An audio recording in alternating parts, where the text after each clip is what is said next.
Hello, mine's Ronnie here. Um, my plan is to show you a small video of the garden, in particular for Maeve and Chris and Tim and Amy and family in Portland, because neither Maeve and Chris nor Tim and Amy and family could visit us this summer. So I suppose more than anything else, I want to show you what Jan and I have done during the period of lockdown, and to show you some of the plants in the garden. I'm certainly benefited greatly in identifying the plants by using an app that I found on Facebook called Picture Plus. And perhaps I'll start with this first plant here, which is called a shrubby cinquefoil, a lovely yellow plant. And beside it, there's the no, beside it is the tiger, Montbretia first of all, which we'll see more of in the back garden, and then these tiger lilies, which are nearly gone off but provided some lovely colour for us in the last few weeks. They're sometimes known as orange-day lilies. Here we have some lovely roses. These particular ones were bought about 2 years ago, but there are other roses in the garden that have been here as long as we have. That's over 35 years or so at this stage, and you just see some of them here. Okay, and I'll just show you, these are all the boxes that you might see with plants in them, or Jan looks after and cares for. Lovely flowers on these earlier in the spring. Interesting thing, I'm making this on Friday the 7th of August 2020, and of course every day the garden changes, and plants that look good one day don't look good another day, and others come into bloom and have their time in the sun. Okay, these, as I say, are Jan's plants. Now I'm heading into the back garden, and again there are a number of plants that Jan's looking after here in various boxes and hanging up. But this is maybe one of our favourites, a wonderful dahlia, which gave us beautiful blossoms last year and seems to have just come into blossom the last few days, and we're hoping for a number of different blossoms on it. One of our favourite plants. Here we look at a camellia, which is we've had quite a number of years, and I think only once had blossoms on it, and haven't had them for several years. Nevertheless, it looks quite healthy, and maybe someday we'll get blossoms again. At the back there you see clematis, which is gives a lovely blossom for about 2 weeks in May, and the rest of the year is a menace because it tries to take over and strangle every other plant that is close to it. Here we see the bed of geraniums, which we've had for a number of years. These are taken out every autumn, put in the greenhouse, and then replanted again in the spring. The first of the many hydrangeas that we have in the garden. Again, that one is doing very well. Okay, so I'll bring you over here now and just look at the, this is where the birds feeder that Jan looks after particularly, and gives both of us great interest. We have had skylarks, starlings, thrushes, blackbirds, robins, and pigeons,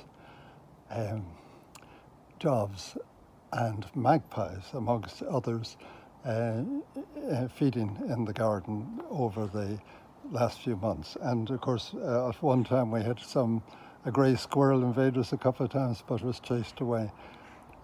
Overall, the pigeons, interestingly, are not afraid of us, and you have to get very close before they fly away. Here's you see the peony roses. They give a wonderful flower in the spring. They've gone off for some time now.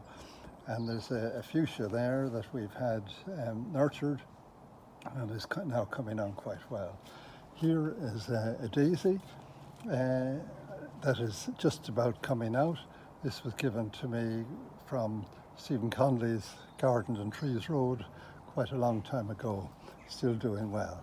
And again, here's another hydrangea. Again, comes up every year, wonderful service to us. And now we look at this tree called a cotton Easter, which you may, if you can possibly see two birds at the top of it. It's a tree that the small birds love to sit on top of and in it, and then feed on the feeders in the tree itself. The other extraordinary thing about this in the spring, particularly, and to a much lesser extent now, we had an enormous number of bees and wasps in it. So although my instinct on these trees is to prune them very sharply, for once I couldn't bear myself to do that in this case. Now, if you may see the pond, that had lovely flowers at one stage. I reorganized it and the flowers seem to have disappeared, but hopefully they'll come again. Although we only see them for about 2 or 3 days in the year, there are quite a number of frogs that have their home in the pond. We see them when they're mating, normally in February or March. Again, more of the Jan's baskets and boxes, and these are the roses that are in the back garden. The roses take a lot of work, but it's really worthwhile. The interesting thing is how short the life of any particular rose is, so you have to keep on taking off the ones that are gone slightly over the top, as some of these have. Okay, another hydrangea here, and some more of Jan's boxes. And now we come to the main development in the garden, which is this bed, I call the patio bed, where we planted quite a number of bedding plants. When we bought them, we simply asked for bedding plants, and unfortunately they didn't tell us what were the names of the plants, but it's all worked out, and they've provided great colour through the summer. In the front you'll see the nasturtium. This was the former home of nasturtiums, and the nasturtiums are extraordinarily difficult to get out of a bed, and but we deliberately allowed these ones at the front and also at the back to stay there, and they've provided great colour. Then we see dahlias. This one was purchased this year. Beside it is one that has blossomed beautifully, and a number of other blossoms ready to come out. This didn't blossom at all last year, but has certainly got a lot of care and attention. And there are several other dahlia plants along. At the back there you'll see St. John's Wort, or which is also has another name called Rose of Sharon. That has been a great plant or tree, and we had several of them in the garden. Excuse me. One of the main things that was done was to provide this new grass path linking the main grass area to the patio, and that has allowed for a kind of subdivision of the flower beds. Again, here are the Montpretia beside the pond there, which have done very well this year indeed. And here's another hydrangea which was moved, and for a long time it didn't look as if it was going to survive, and it's only in the last few days, believe it or not, those blossoms have come out. Here we have a raspberry plant that has now finished its season, but did provide beautiful raspberries there for about a month or so. And perhaps one of the other major features of this year is this new bed here, surrounded by stones and with mosses in it. Or, sorry, I should say heathers rather than mosses. And this is in honour of Betty and now George Heather. And beside it there's some more heather, and here a plant that a friend of ours gave us after Betty died. Rather than giving us a bunch of flowers, he gave us this lovely lavender plant. Okay, in this bed here, during the spring, we had a wonderful display of wallflowers with many different colours. As you can see, we have some flower left on these two larger ones, but the rest it'll be next spring again before we have some. This is a camellia that does blossom every year and gives us a lovely red flower. Okay, I'm now just going to show you the garden bench that we painted and repaired and moved onto the grass, and again it is shaded for very hot days. Here's the greenhouse where, as I mentioned earlier, we keep the geraniums during the winter, and then we plant tomatoes in it around May or June.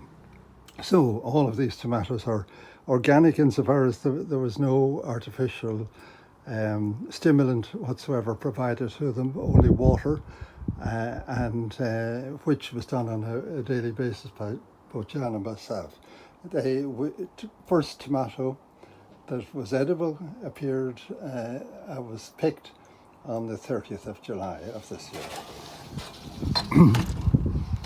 We have some more geraniums here and some garden plants there, or bedding plants, and that's, I don't know if you can see it, a lovely rhubarb that provides us with a dessert every spring and maybe again soon. This is a lovely olive tree that Jan was given a present of, and we did have a few small olives on it in the spring.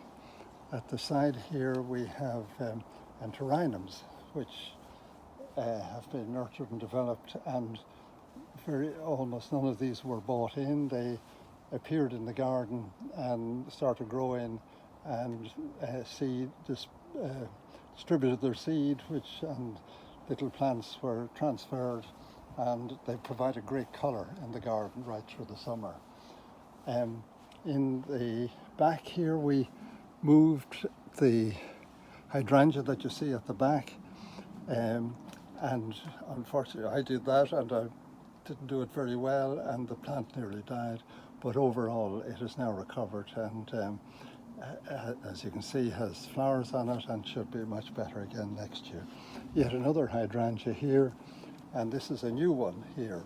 The interesting thing about that is when I looked at all of these plants using the Picture Plus app, we discovered that two particularly, including this one here, are dangerous to humans or to animals, and we'll have to get rid of that particular one.